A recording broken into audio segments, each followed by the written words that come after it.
I am a geologist, so I get to study the history of the Earth. It's never boring. I like this kind of life. I think that I was born with this. And I found immediately this program to be one of the most advanced international research programs. So I started dreaming about participating. The first time I heard about the joyless resolution, I was still a student in geology.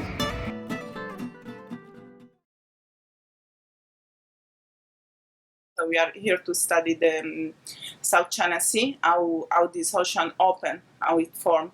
And I'm here as a paleomagnetist, but I'm also a structural geologist. So in this expedition, I can find a perfect match of what I usually do. So finally, I got the chance to participate, and when I received my invitation, it was 12 months before the departure, and I get so excited, and I was like, okay, I cannot be like that for 12 months, but actually I did. So I'm very happy to be here, and that's probably why I'm always smiling. Shifts are hard because we work 12 hours a day for 7 days a week, so we have no time to rest, save if we have some technical problems. But the work environment is perfect because there is a team of technicians that can help you every time you have a problem.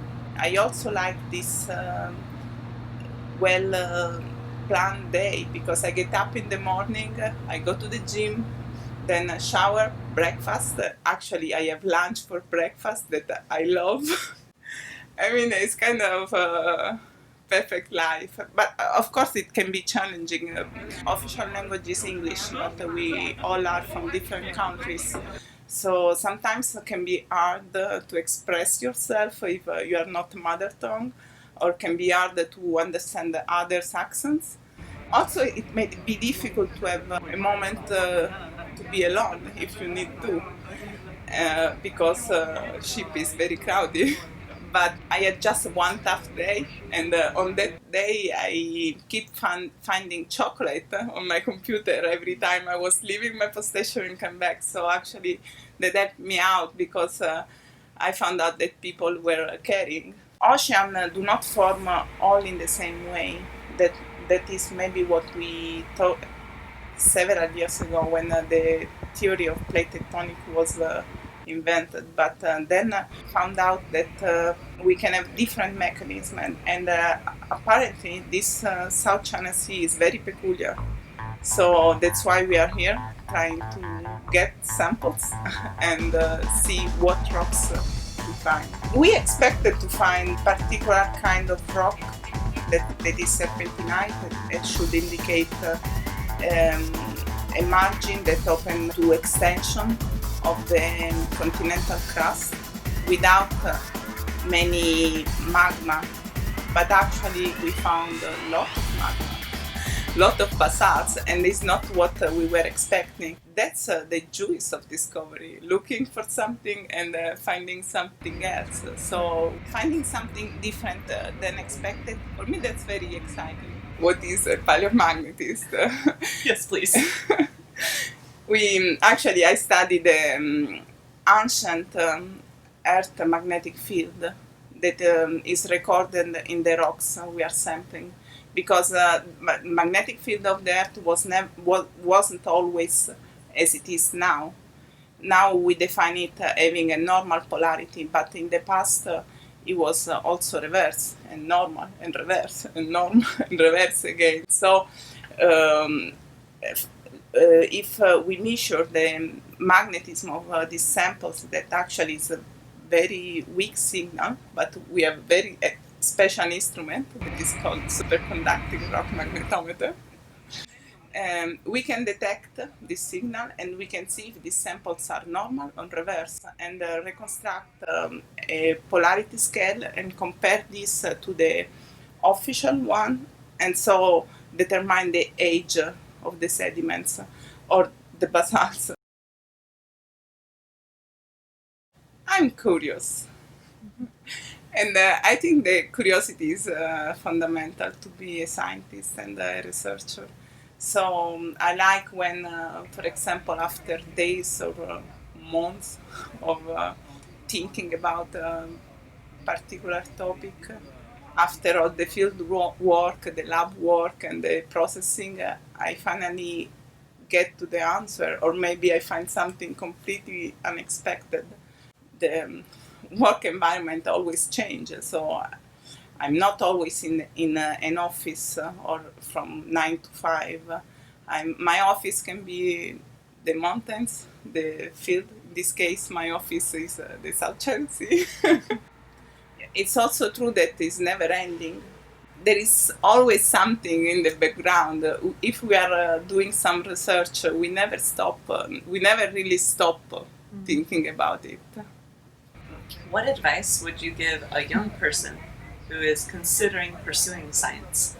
That he or she should be curious and should be fond of research and also stubborn. It requires several years of study, and after that, the tough part is after that because it can be difficult to get a position. And so if you do not really want it, then let it go. You have to be passionate about research. If finally you succeed, you get the best job in the world, so it's worth it.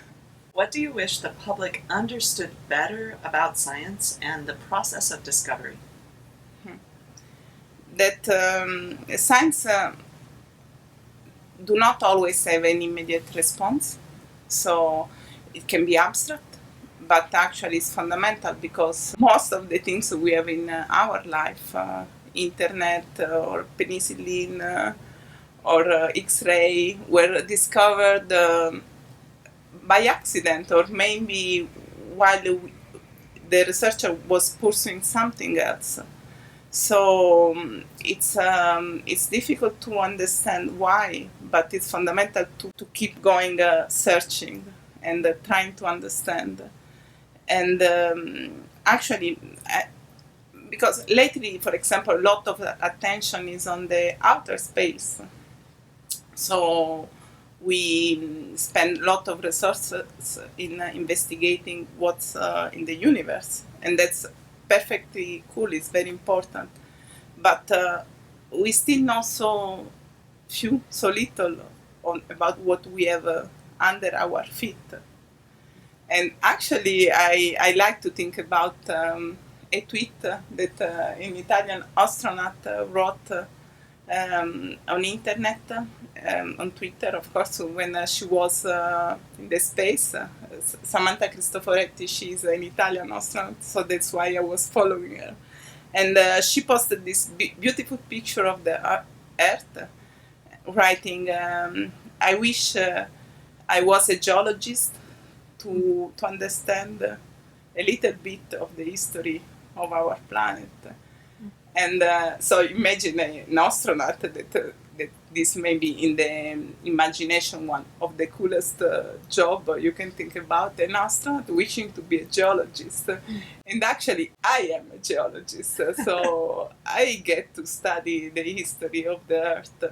And being on this ship for a geologist is like go to the space for an astronaut. And they study the universe. We study this very special planet Earth. Oh, you rock.